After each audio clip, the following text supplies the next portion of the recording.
Morning, everyone. My name is Christy Kelly Hicks. I am a partnership specialist with the U.S. Census Bureau, and I want to come before you all to bring you information on the 2020 census. What is it? Why is it important? And how we can all take a part of our civic duty in making sure that everyone's counted in the 2020 census. So, as most of you all are aware, is we do a count of the population once every 10 years.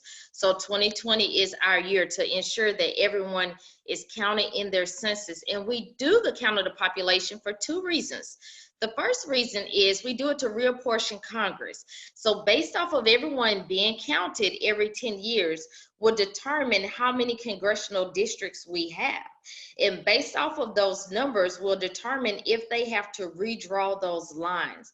The second reason why we do the count of the census is for funding. And this one is a big one, especially for our children. Over $675 billion is going to flow across the United States based off of everyone being counted and where they were counted in the census. So for residents who are receiving benefits from the federal government, such as early childhood Head Start, and such as children who are in your secondary schools and your grants that you're receiving, and benefits like SNAP benefits and vouchers and your child nutritional lunch program, those resources are provided based off of every individuals being counted in the decennial census. So that money that we're receiving, the benefits, is based off of who we are and where we are. So if we don't count ourselves and if we miss other individuals in the household with us, then we are at a part where we could possibly lose that funding. And when we lose that funding, it's not just for 1 or 2 years. We lose that funding for 10 years until we do a recount within the next census. So after September 30th, which is our deadline for individuals to self-response, and that is the date where we will stop our non-response follow-up, and that's where enumerators will knock on the doors. After September 30th, we can't complete the census again until 2030. So we want to make sure that our children receive those resources who are in Head Start and our children who are in child care, because I stated every 10 years we do a count of the census. If we miss a 5-year-old child in 2020 on that census form, in 2030, that 5-year-old child is a 15-year-old middle school, possibly high school student. And that child within that school district, they are losing the resources that they could be using. These resources are going to be for after school care. These resources are going to be for your child nutritional lunch program. The resources are going to be for technology within the schools. Because of this pandemic that we're going through, it's critical that our children are counted, because so many of these schools are going to virtual learning, and some are going back and forth from virtual learning to distance to traditional learning. And if they have a case of outbreak within the schools, they go back to the virtual learning. So we want to make sure that the children are counted, because when they have to go to virtual learning and those school districts are receiving federal funds, that's based off of them being counted. So we don't want to miss the children. And that's one of the reasons why it's so important, because so many times we have people who are receiving benefits from the government and they feel that their benefits may be cut off because they complete the census. Well, it's vice versa. When you do not count yourself and everyone in your household, if you are receiving government benefits, that's based off of the count of the population. So we want everyone to understand that benefits is based off of numbers. And if you don't give us accurate numbers, then those programs that are funded from the federal government are underfunded by them not having the accurate count of the population. So if you hear a parent who complains to say they are their child is on the waiting list for Head Start, or if you hear a person complain and say, well, they're on the waiting list for a voucher for HUD assistance, that's because the numbers were not accurate in that town, in that area. That program was underfunded because they didn't have the accurate numbers.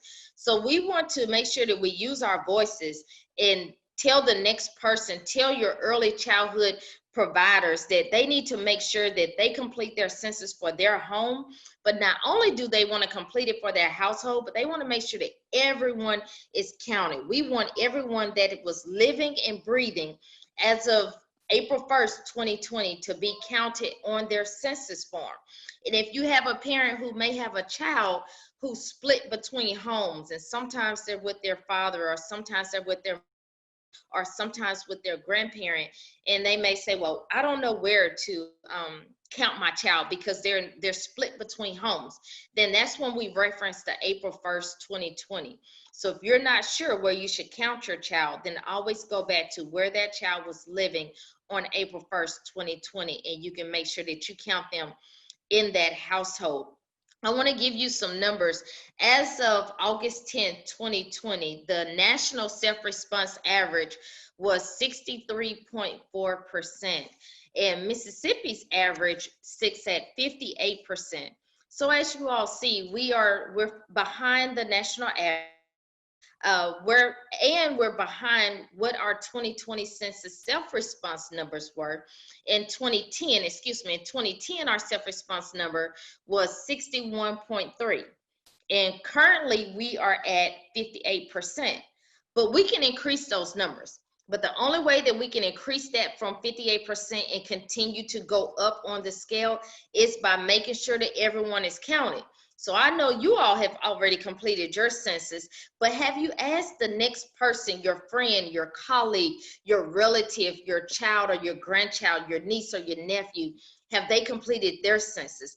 That's where sometimes we as just citizens, we lack. We do what we're supposed to do because we know it's a part of our civic duty, but sometimes we forget about our fellow man. We forget about our friend or our next door neighbor and asking them that they complete their census. And I always joke with my mom because she always reminds me to vote. She says, every election, Christy, do not forget to vote. But in 2010, when it was time to do my census, she didn't remind me, Christy, this is your first time to do a census. This is why we do it to count the population, and make sure that you count yourself and everyone in your household. So let's take our voices as the leaders in early childhood and making sure that all of these childhood centers and Head Start centers, that the parents understand how important it is that our children are counted in the census. In 2010, in the United States, we missed nearly 1 million children who were not counted. So you can only imagine the funding that was decreased based off of the children who were undercounted. We don't want our babies to be undercounted. We want to make sure that they are counted on that census. So that's why we're asking you to make sure you do your part, because remember, I said that it's over $675 billion that flows every year throughout the United States based off of the count of the population. If we miss that count and don't get it accurate in Mississippi or some of our towns such as Starkville, Jackson, Gulfport, Hattiesburg, up in the Delta, Greenville, Greenwood, if they don't get their count right, but the next county gets their count right, they're getting the money. So the money just doesn't disappear and say, oh, we'll save it for 2030. It's just going to go to the areas that gets the count accurate. So that's why we want to make sure that we get our hand in the pot and we are able to receive all the funding that we so rightfully deserve. And how can you all help us in making sure that everyone's counted? We have a website that residents can go to complete their census, and that website is www.my2020census.gov. This is the first time in history that residents have been able to complete their census online. When I completed mine back in March, it only took me 2 minutes, but that's only because it was only one person in my household. A person who has 5, 7, 9, it may take you up to 10 minutes, but shouldn't take you any more than 10 minutes. So it doesn't take long at all to complete your census. And that website is www.my2020census.gov. A second way that you can complete your census is by calling a number. And that toll-free number is 1-844-330-2020. And that toll-free number is in 12 different languages. And the traditional way, where in the past, how we have been able to complete our census is by taking a questionnaire. If you have not completed your census, you should have received a questionnaire in the mail. So you can get that questionnaire, fill it out by paper, and then mail it back to the Census Bureau. So those are your three options where you can complete the census.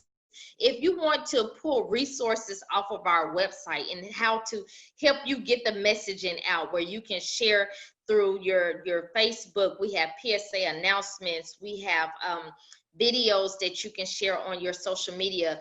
That website is www.2020census.gov. You can pull out a wealth of information that will help you bring the message home on why it's so important to complete that census. So we're asking you all as leaders, we're asking you all as trusted voices to use your voice and make sure that Mississippi is counted. So I want to say, stand up Mississippi and being counted. And it's as easy as 1, 2, and 3. Thank you all so much for your undivided attention.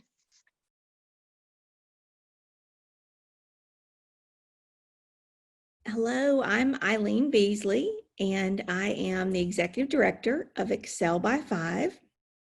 It's a pleasure to be here with you today on the first ever virtual conference. This is super exciting, and hope this will be one of many ways that we can get together during this time, and hopefully future ways that we can get together, because sometimes it's easier to get together this way than having to leave the classroom and take time to come together. But it's my pleasure to be here and talk to you a little bit about Excel by 5. So Excel by 5 is an early childhood community certification.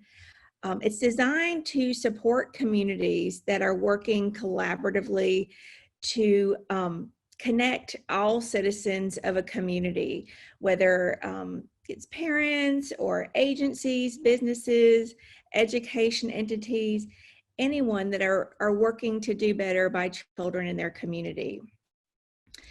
So what we work to do, our big buckets of what we work to do is, first is the communities come to us and say, we want to be part of Excel by 5. And so we really work with them to enhance the leadership capacity that they already have, and to broaden the stakeholders. Sometimes when people think about early childhood, they just specifically think about educators. And we really work hard with communities to make sure that they understand that everyone in the community has a responsibility for the children in their communities, and everybody has a role to play to enhance and to support children's development. We work with communities to strategize what they want.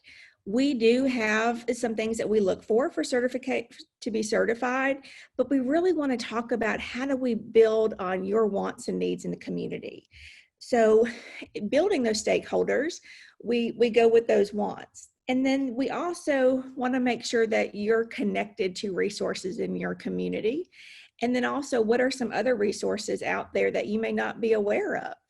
So for example, this is a great example of something that we make sure that we push out to communities to say, did you know that this is out there? This is a great thing that's offered, and make sure that everyone in your community that's working on education of young children know about. And then one thing that we're real excited that we do is we have over 40 communities that are either certified or working towards certification. So one of our best things is that we do cross-community collaboration. So while we coach communities from the state office, the best way that we can learn, just like when I was in the classroom, is that we learn best by other people doing like work. Where were your successes? How did you best build relationships? And we connect our communities across the state through cohorts and through sites meetings and statewide meetings. And so those are some of the things that we do in communities. We don't provide direct services, but our job is to make sure that the direct services are connected to those that need the direct services. So it's our pleasure to make sure too that if there is a need that's not being met in a community, how do we work with the community to make sure that they find that resource for that need? A lot of times it's already there. It's just a matter of making that connection. But if there is a gap, how do we best work to make sure that gap can get filled? So for those of you that are in an Excel by 5 community, there are people in your community working for that.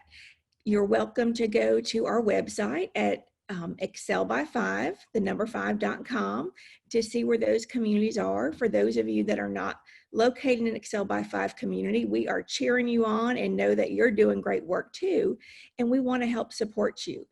So our website has resources for everybody. And if there's anything we can ever do, please reach out to us. If you go to our contact page, you can reach out to me via email, or to Michelle Wallace in the north, or Kathy Wilson in the south, and know that you've got a group of people cheering you on and appreciate all that you do for us, for Mississippi, because without you, we couldn't do what we do. So we appreciate you. Thank you.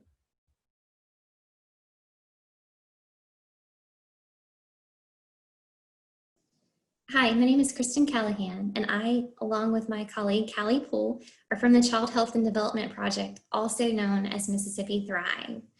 We aim to promote the developmental and behavioral health of children from birth to 5 throughout Mississippi.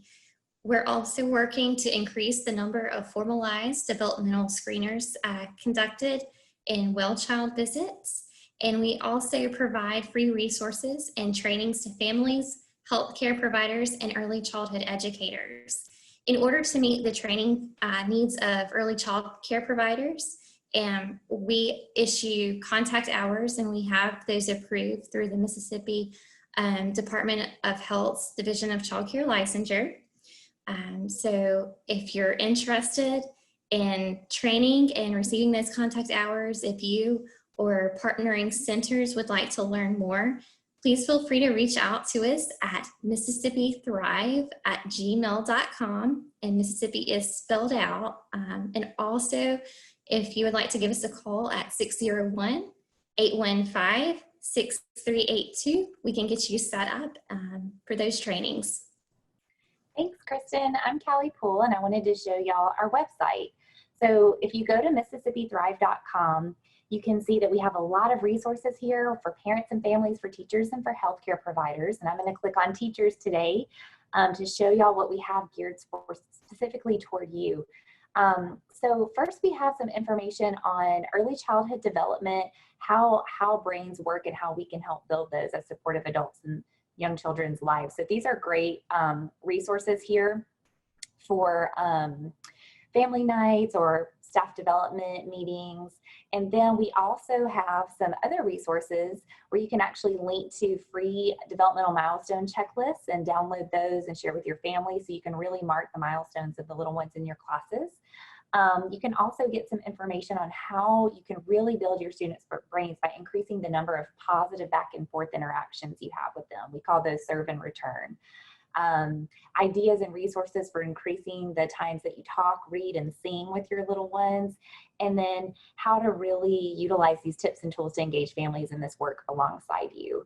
And so we have 2 resources that we really specifically highlight, and those are Vroom and then the CDC Learn the Signs Act Early campaign. So Vroom, we know you've heard about earlier in the conference. That's a free app that sends you tips for including brain building activities into your daily routines. And then the CDC Learn the Signs Act Early campaign is where you can go and download those tools that are free to help you mark your children's milestones. Then we also have information on how to talk with parents about their children's developmental progress, and we know that can be especially difficult when there is a concern about development, so we have some resources on that. We have some resources on the early intervention programs, and just really reminding families to ask their healthcare providers for developmental screenings. And there are actually links here through Mississippi Families for Kids Help Me Grow program, where you can just click on those and administer those screenings to your students and share those things with their families. And so there's lots of different places you can go for services and support around early childhood development in Mississippi. And so we have some links to some of those programs here, as well as to some additional professional development opportunities here. I know Kristen mentioned some of the trainings that we offer, but we have links to trainings that you can get elsewhere as well.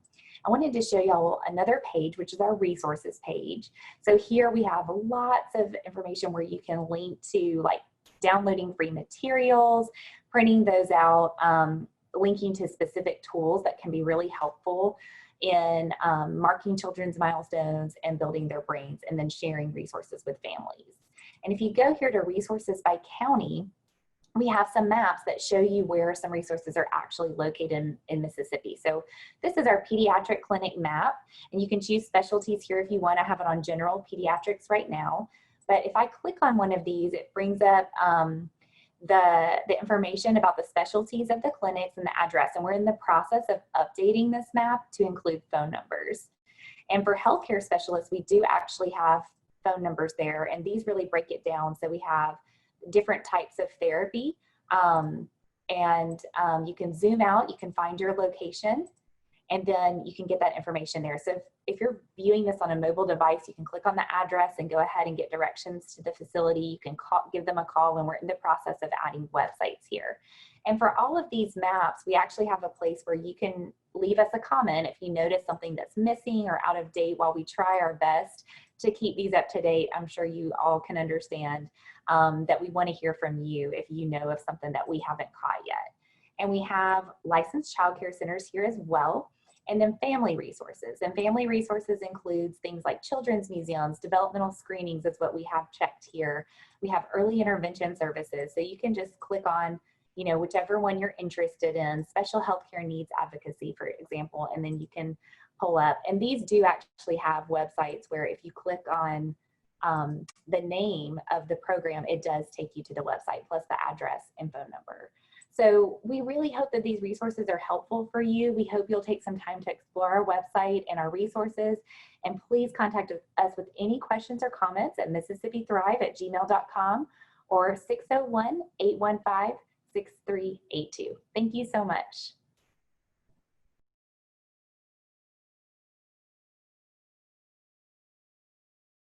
Hi, my name is Yolanda Miner, and I'm the Deputy Director of Programs for Mississippi for Save the Children. And I want to tell you a little bit about our programs that we provide here in the state. Save the Children provides services in rural areas in collaboration with local schools and community agencies. We are currently in 9 counties and 15 schools. Early Steps is a part of a continuum of Save the Children U.S. programs, which focuses on language development and pre-literacy, in-school literacy tutoring, and after-school literacy, physical activities, and nutrition, serving children pre-birth to 8 years of age. The counties we currently serve are Amite County, Wilkinson, Marion, Jefferson Davis, Bolivar, Quitman, and East and West Tallahatchie and Coahoma counties. Let me tell you a little bit more about the Early Steps program. It provides early childhood education services to pregnant women and children birth to 5 years of age, education services to their parents, and ongoing staff training to the community. The program is designed to assist children with early language development, social and emotional development, and equip parents with the skills and knowledge necessary to support their child's growth. The result will be a strong foundation of learning for the child, which will prepare him or her for success in school. In addition, we partner with local Head Start centers serving 3 to 5-year-olds, providing books on a weekly basis to ensure families have age-appropriate books and are reading on a daily basis. Additional activities that we provide are home visits from a trained early childhood educator, parent-child education groups in school and community settings, child play groups in storybook hours, a book bag lending program for children, transition to school activities, and community referrals, and follow-up. Now I want to introduce my colleague, Shanika King, Program Specialist for Mississippi. We know that 92% of the brain is developed by age 5. Extensive early childhood research shows the significance of early experiences and learning and the critical role they play in supporting cognitive development and the emotional health that a child needs to develop the necessary skills and motivation to learn. COVID-19 has gravely impacted families in the state with schools closures. Save the Children was able to swiftly transition from in-person to virtual programming to meet the needs of children and families across Mississippi. During this outreach, staff planned and created virtual lessons and videos that offered read alouds, physical activity lessons, sight word games, and healthy snack ideas for students to watch at home. Staff provided open hours that allowed some time each day where families could reach out to talk, receive extra support with learning at home, or review activities that could be done at home to help their child learn. Staff reached out to families through email, text, phone calls, postcards, and Zoom. There were virtual home visits, play and learn groups conducted, and enrollment increased in the state during this time. Save the Children staff promoted reading by using the hashtag #CoolKidsReadInMississippi and provided incentives to families. We also provided GIK, which is our gift in kinds, to families and communities we serve, such as Pampers, wipes, soap, books, games, shoes, and Instant Pots. I would like to share some resources with you that I know will be helpful to you and your family. If you can just go to www.savethechildren.com, you will find great resources on how to talk with your child about the coronavirus. Also, you'll find their weekly activity calendars that will provide great activities for you and your family to do together. Also, you can participate in our 100 days of reading. And if you log on to Instagram, you will be able to receive Save with Stories. And it's a great group of people there that are reading stories on a daily basis. So please join us at www.savethechildren.com/coronavirus resources, and you will find a wealth of resources there for you and your family. Thank you.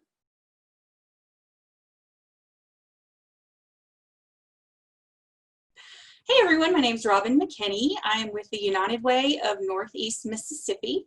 We are one of over a dozen United Ways serving the state of Mississippi, and each one of us does things a little bit differently. We all have different programs we fund, different services we offer, but we also have a lot in common, and we share a common focus across the state on supporting early childhood education. So I'm really glad to be able to share with you a few different things that might be of use for your child care center or families that you serve that United Way provides.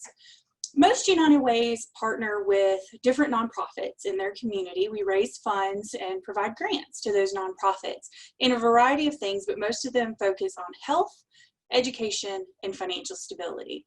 So here in Northeast Mississippi, we have over 60 nonprofit organizations that we work with.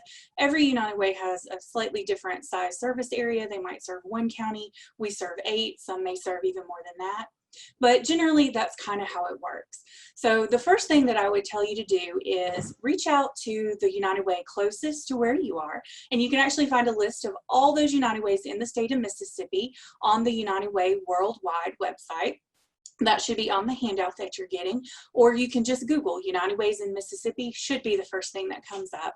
That will give you a link to all the different United Ways across the state, and you can find the one that's closest to you. But if you're having trouble finding it, you can always contact us here in Northeast Mississippi. We'll be happy to put you in touch with whoever's serving your community. So as I mentioned, we raise funds and we support a lot of different nonprofit organizations, and a lot of those are probably things that would be of use to your families. So I highly recommend finding out what those resources are in your community. For example, we support things like food pantries and emergency shelter and places to turn for rent and utility assistance, clothing, needs like that, that critical assistance that sometimes families might need, and you can point them in the right direction. But also, most United Ways are funding programs that offer academic enrichment, things like 4-H, Boys and Girls Clubs, the Boy Scouts, the Girl Scouts, different after school and summer programs, tutoring, Big Brothers, Big Sisters, all those different kinds of programs. And a lot of times they are willing to partner with child care centers and maybe provide some of that programming directly to your kids in your center. So again, that's another great partnership that you might be able to work out with the nonprofits in your area. I mentioned already too that early childhood is a big focus for most United Ways. Here in Northeast Mississippi, our United Way supports the Early Childhood Coalition. It's a partnership that we have with the Create Foundation, and it's a part of both Excel by 5 and the Mississippi Campaign for Grade Level Reading. And many United Ways across the state are part of both of those programs as well, supporting early education. So again, find out what those programs are in your area. Our Early Childhood Coalition here in Northeast Mississippi, we have staff members who actually work directly with our child care providers, providing training and contact hours, building relationships between child care providers and the school districts to make sure kids are kindergarten ready, all sorts of wonderful things like that that are possible because of that program. So even if your local United Way doesn't have that specific type of initiative, they probably have some resources for early childhood. If nothing else, United Way Worldwide has a Born Learning program, and that's something that focuses on children up to the age of 6 with lots of different resources that we have access to that we can provide for families or for child care providers. So again, just reach out and find those resources. We are happy to share them. That's what they're there for.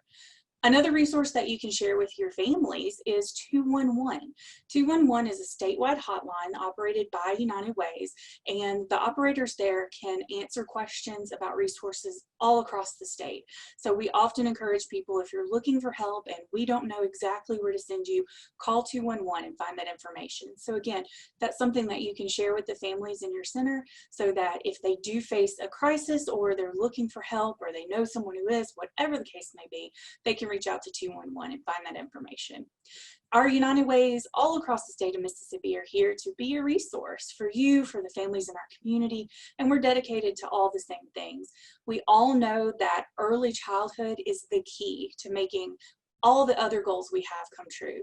Healthy families, financial stability, all of that starts in those first few years of life. And so we are so happy to be a partner to childcare providers and early education providers across the state of Mississippi that are helping to make that a reality. So reach out to us. UnitedWayNEMS.org is the website for our United Way here in Northeast Mississippi, or go to UnitedWay.org to find all the other United Ways and resources across the state and across the country even.